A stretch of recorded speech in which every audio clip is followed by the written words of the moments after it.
नमस्कार, मैं हूं विवेक प्रकाश और आप देख रहे हैं द रफ कट।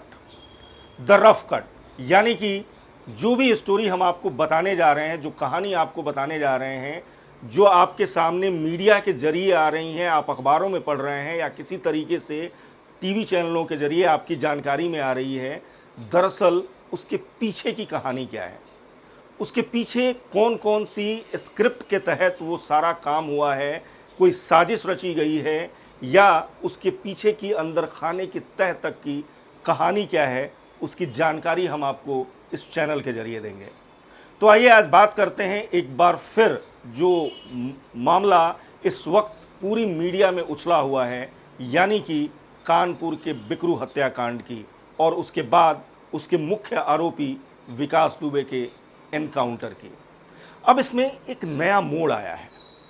नया मोड़ ये आया है कि चौबेपुर, जिस थाने के अंतर्गत ये पूरा हत्याकांड हुआ था, उस चौबेपुर थाने के एक दरोगा जी ने सुप्रीम कोर्ट में एक याचिका दाखिल की है, एक पिटीशन लगाई है और ये कहा है कि मेरी जान को खतरा है और इसलिए इस पूरे मामले की जांच, यानी कि बिकरू हत्याकांड और विकास दुबे एनकाउंटर की जांच सीबीआई से करवाई जाए और साथ ही साथ सुरक्षा मुहैया करवाने की व्यवस्था की जाए। ये मांग कौन कर रहा है? एक पुलिस वाला, एक दरोगा, एक वो पुलिस वाला जिसके ऊपर अपने इलाके के नागरिकों की सुरक्षा की जिम्मेदारी है। लेकिन अब आपको ज़रा पीछे ले चलते हैं, ज़रा पीछे की कहानी समझाते हैं। ये जो पुलिस वाला है, ये जो दरोगा है, जो सुप्रीम कोर्ट पहुंचा है, अपनी जान की सलामती की भीख मांगते हुए पिटीशन डाली है, जिसको अपनी जान का डर सता रहा है, उसको कहीं ऐसा लग रहा है कि उसका एनकाउंटर ना हो जाए, उसकी हत्या ना हो जाए। आखिर ये पुलिस वाला सुप्रीम कोर्ट क्यों पहुंचा है और कौन है ये पुलिस वाला? चौबेपुर थाने में तैनात ये दरोगा हैं के शर्मा। आपको याद होगा जब बिकरू हत्याकांड हुआ, जिसमें 8 पुलिस वालों की बड़े ही विभत्स तरीके से गोली मार करके हत्या कर दी गई विकास दुबे और उसके साथियों के द्वारा, जिस मामले को लेकर के अभी हाल में 2 दिन पहले विकास दुबे को उज्जैन से गिरफ्तार कर जब कानपुर लाया जा रहा था, उसका भी एनकाउंटर कर दिया पुलिस ने। उसके 5 पंटरों, उसके 5 गुर्गों को अब तक एनकाउंटर में पुलिस मार चुकी है।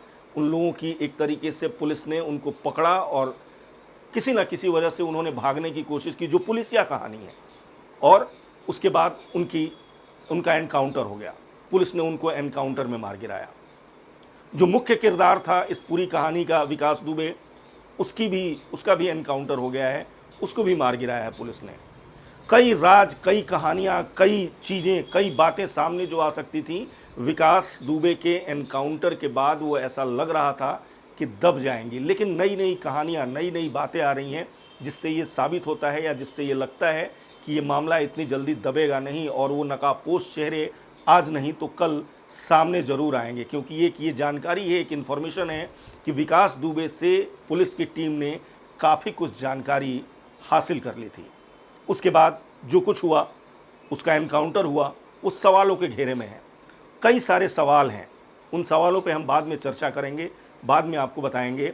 लौटते हैं फिर चौबेपुर थाने के इस दुबे जी वाले मामले में के शर्मा पे, उस पुलिस वाले पे जो पुलिस वाला अपनी जान की रहम की भीख मांग रहा है।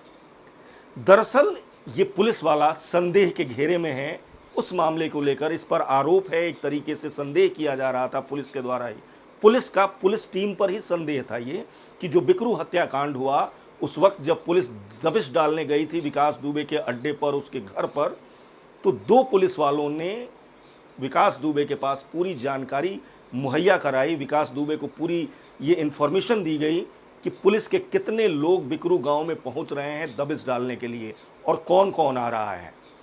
और इसमें 2 नाम आए थे, चौबेपुर थाने के इंस्पेक्टर विनय तिवारी का और दरोगा के शर्मा का। इस मामले को लेकर के 60 लोग संदेह के दायरे में हैं, जो कि पुलिस वाले हैं और उस जोन के पुलिस वाले हैं। न सिर्फ उस थाने के पुलिस वाले हैं, बल्कि उस पूरे कानपुर जोन के कई पुलिस वाले, सिपाही से लेकर के और बड़े अधिकारी तक संदेह के घेरे में हैं और उनका पता लगाने के लिए पुलिस की तरफ से एक एसआईटी का गठन किया गया है। ये एसआईटी इस बात की जांच कर रही है कि आखिर ये सब कुछ हुआ कैसे, विकास दुबे का साम्राज्य अगर इस तरीके से फैला हुआ था तो उसके पीछे सरपरस्ती किसकी थी, पुलिस वाले कौन कौन थे, और वो कौन अधिकारी थे या सिपाही थे या जवान थे या दरोगा या इंस्पेक्टर जो कि विकास दुबे की मदद करते थे।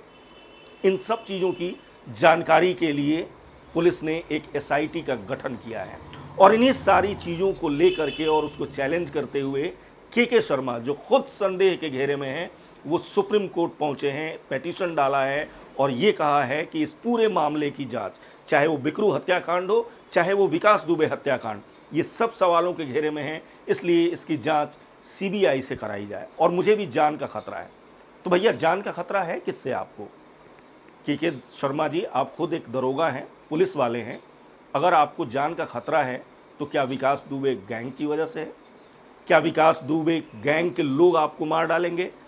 या कहीं आपको ये डर सता रहा है कि आप भी विकास दुबे गैंग के लोगों को सपोर्ट करते थे या उनको मदद कर रहे थे, तो कहीं पुलिस आने वाले समय में आपका भी एनकाउंटर न कर दे?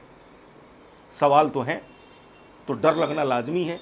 दरोगा जी अगर विकास दुबे की मदद कर रहे थे तो उनका डरना लाजमी है, क्योंकि यूपी पुलिस जिस तरीके से न्याय करने पर उतर आई है उसमें अपराधियों के लिए मौत के सिवा कुछ नहीं मिलना है। विकास दुबे के एक एक करके 5 गुर्गों को पुलिस ने जिस तरीके से एनकाउंटर में मार गिराया, और खुद विकास दुबे उसको जिस तरीके से एनकाउंटर में मार गिराया, ये पूरा एक बड़ा सवाल खड़े कर रहा है। आप सोचिए, उज्जैन से पुलिस लेकर के चलती है गिरफ्तार करके विकास दुबे को, रास्ते में गाड़ी बदल जाती है, टाटा सफारी से एक्सीडेंट होते होते तक टीयूबी हो जाता है। उस टीयूबी का जब एक्सीडेंट होता है तो उस गाड़ी पे न तो कहीं कोई निशान होता है घिसटे जाने का, न ही रोड पे कहीं निशान होता है। और विकास दुबे जो कि गिरफ्तार करके लाया जा रहा होता है, वो पुलिस वालों के बीच से निकल करके उनकी पिस्टल लेकर के फरार हो जाता है। और उसको जब पीछे से टीम आती है एसटीएफ की, तो वो उसका पीछा करती है, उसको धमकाती है और गोली मारती है, और गोली सीधे सीने पे लगती है। तो कहानी में कुछ तो है, पीछे की कहानी बहुत है, काफ़ी कुछ है जो कि धीरे धीरे निकल करके बाहर आएगा और हम आप तक ले करके आएंगे। 11 बड़े चेहरों के नाम बताए हैं, 11 बड़े नेताओं के नाम बताए हैं विकास दुबे ने, जब उसको उज्जैन से यहाँ तक कानपुर लाया जा रहा था। यानी कि मरने से पहले जो राज खोले हैं विकास दुबे ने, जिस दिन वो राज से पर्दा उठेगा, जिस दिन वो राज फाश होगा, तो कई बड़े चेहरे बेनकाब होंगे और पर्दा उठेगा इस फिल्मी कहानी के उस सीन से जो शायद क्लाइमेक्स तक लेकर के जाएगा। और हम हर स्टोरी का रफ कट यानी कि ब्लूप्रिंट, वो कहानी आपको बताएंगे जो कहानी अखबारों के ज़रिए, टीवी के ज़रिए आप तक नहीं पहुंच पा रही है। पीछे क्या हो रहा है, कैसे हुआ और क्यों हुआ, उन सब की कहानी आप तक हम पहुंचाएंगे। अभी के लिए इतना ही, धन्यवाद।